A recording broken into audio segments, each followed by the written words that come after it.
کیا، ان کو ہرا دیا. تو فرعون کی جو بیوی تھی نا حضرت آسیہ رضی اللہ تعالیٰ عنہ، یہ فرعون کی بیوی ہے اور حضرت آسیہ، انہوں نے اپنے ماضی کی آنکھوں سے دیکھا کہ حضرت موسیٰ علیہ السلام کو اللہ نے نبی بنا کر کے بھیجا ہے اور انہوں نے اپنے معجزے کے ذریعے سے سارے جادوگروں کو انہوں نے ہرا دیا ہے. تو حضرت آسیہ کے دل میں ایمان کا نور پھوٹا اور آپ نے اسلام قبول کیا، ایمان لے آئے حضرت موسیٰ اور حضرت موسیٰ کے رب پر.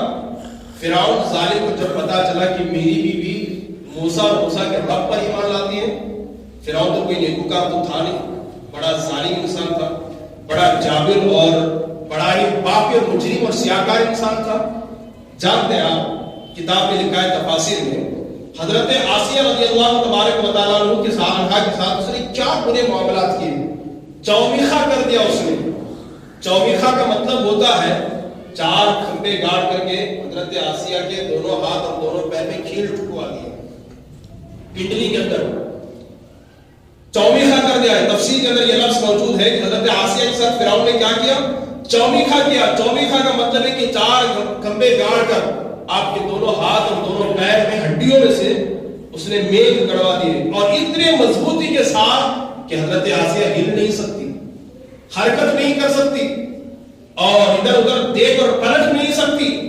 اور صرف اسی پر بات ختم نہیں ہوتی، اس نے آپ کے چھاتی پر گرم گرم پتھر رکھوائے، بھوکا اور پیاسا رکھوایا، یہاں تک کہ حضرت آسیہ یہی کہتی ہے اللہ مجھے ایمان پر موت دے اور فرعون کے اس ظلم و بربریے سے مجھے نجات عطا فرما.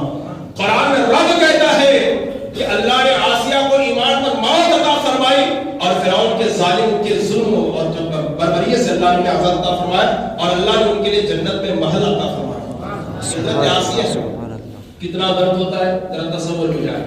ہاتھوں میں کھیل ٹھوکنا، پنڈلیوں کی ہڈیوں میں کھیل ٹھوکنا، میل چبھ جائے پیر میں، زخم ہو جائے برداشت نہیں ہوتا، لمبے لمبے کھیل اس نے ٹھکوائے، کھانا بند کیا، پانی بند کیا.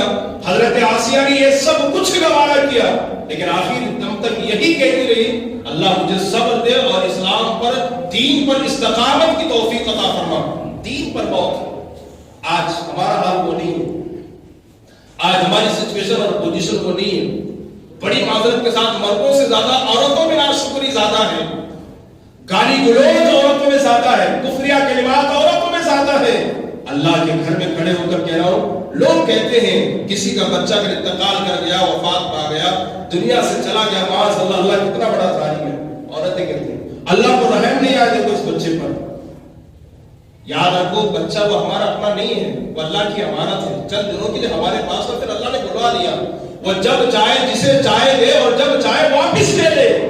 ہمیں حرف شکایت اپنی زبان پر نہیں لانا چاہیے، ہمیں کفریہ کلمات اپنی زبان پر نہیں لانا چاہیے، ہمیں شرکیہ جملے اپنی زبان پر قطعاً نہیں لانا چاہیے. میں ان ماں اور بہنوں سے کہوں گا جو ناشکری کرتی ہے، کفریہ کلمات نکالتی ہے، اللہ کے دین سے ہٹنے کی بات کرتی ہے، حضرت آسیہ کی زندگی تمہارے لیے بہترین نمونہ عمل ہے.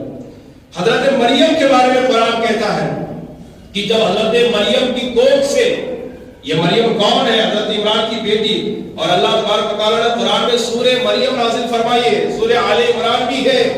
عمران کی بیٹی مریم، ان کی پیٹ سے حضرت عیسیٰ کو رب نے ان کی کوکھ سے پیدا فرمایا. جب بغیر شوہر بغیر باپ کے حضرت عیسیٰ کی ولادت ہوئی، قوم نے انہیں بھی بڑی اذیتیں پہنچائی، قوم نے انہیں بھی بڑا ستایا، بڑی تکلیفیں دی. حضرت مریم رضی اللہ تعالیٰ عنہ پاک دامن خاتون تھی، بتول تھی، اور حضرت عیسیٰ پیغمبر کی والدہ ماجدہ تھی. سب تکلیفیں انہوں نے گوارا کیا لیکن اللہ کی بارگاہ میں کوئی حرف شکایت نہیں لائی. اللہ کی بارگاہ میں کوئی نازیبا کلمات کو انہوں نے استعمال نہیں کیا. ہماری ماں اور بہنوں کے لیے ان کی بھی زندگی بہترین نمونہ عمل ہے. آئیے جناب سمیہ کا واقعہ میں آپ کو بتاؤں. حضرت سمیہ کون تھی؟ حضرت سمیہ رضی اللہ تعالیٰ عنہ بھی میں نے شروع بتایا نا، حضرت عمار، حضرت یاسر اور حضرت سمیہ. عمار کے والد ہیں حضرت یاسر اور حضرت عمار کی ماں ہے حضرت سمیہ. بڑھاپے میں انہوں نے اسلام قبول کیا اور اسلام لانے کے بعد حضرت سمیہ گھر بیٹھی نہیں ہوتی، گھر گھر جا کر کے دین کی دعوت دیتی، گھر جا کر کے دین کا پیغام پہنچاتی. کافروں نے منع کیا، ظالموں نے منع کیا، حضرت سمیہ اپنے مشن کو تیز کرتی ہے، گھر گھر جا کر کے دین کا پیغام پہنچاتی ہے. اور آج حال یہ ہے کہ لوگ آنے کو تیار نہیں، پر ان کا اخلاق، ان کا کردار یہ تھا کہ وہ گھر گھر جا کر کے دین کی دعوت دیتی۔ حضرت سمیہ کو کافروں نے پکڑا، جس میں ابو جہل بھی شامل تھا۔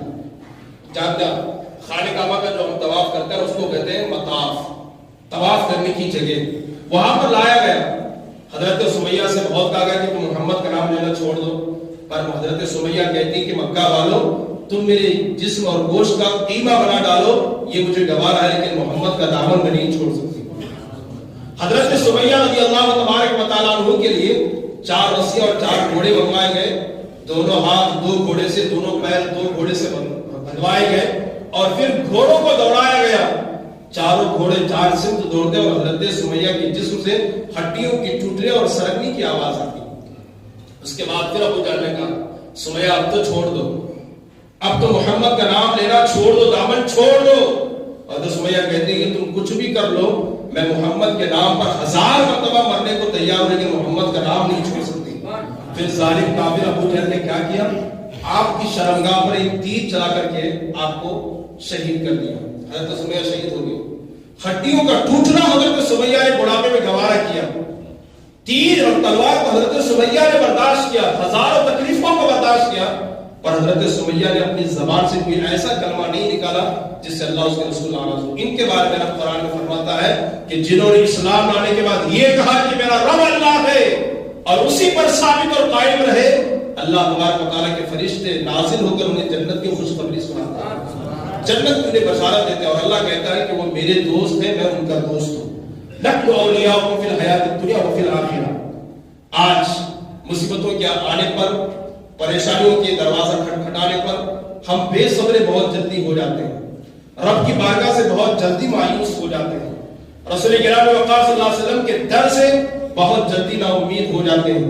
یاد رکھیں، صبر کریں، مصیبتوں کے آنے پر اسلام پر ثابت قدم رہیں، نہ دین کی کوئی توہین کریں، نہ اسلام کی کوئی توہین کریں، نہ رب کے دین اور رسول کے نظام اور راستے سے بار برابر ہٹنے کی کوشش کریں۔ یہ مصیبتیں چند دنوں کے لیے آئے گی، پھر ختم ہو جائے گی، اور ہمیشہ کے لیے اللہ تعالیٰ سکون کی نیند عطا فرمائے گا۔ ہمیں جانا ہے، مرنا ہی ہے۔ کیا اچھا ہوتا کہ بستر پر پیر مار مار کے مرنے سے بہتر ہے کہ حضور کی محبت میں مر جائیں، اللہ کی محبت میں مر جائیں۔ اگر کوئی ظالم ہمیں اسلام قبول کرنے پر، اللہ اس کا رسول کا نام لینے پر اگر ہمیں مارتا ہے، ہمیں ستاتا ہے، ہمیں پریشان کرتا ہے، اس سے بڑھ کر کے ہمارے لیے خوشخبری کیا ہے؟ اس لیے کہ جو حضور سے محبت کرتے ہیں وہ شکایت نہیں لاتے۔ اعلیٰ حضرت اپنی زبان میں کہتے ہیں جان ہے عشق مصطفیٰ، روز وضو کرے خدا، جس کو ہو درد کا مزہ نازے دوا اٹھائے۔ حضور کی محبت میں مار کھانے کا انداز ہی کچھ الگ ہوتا ہے، حضور کی محبت میں تکلیف کے راہوں سے گزارنے کا انداز ہی الگ ہوتا ہے۔ ایک اور آخری روایت پیش کر کے اپنی گفتگو ختم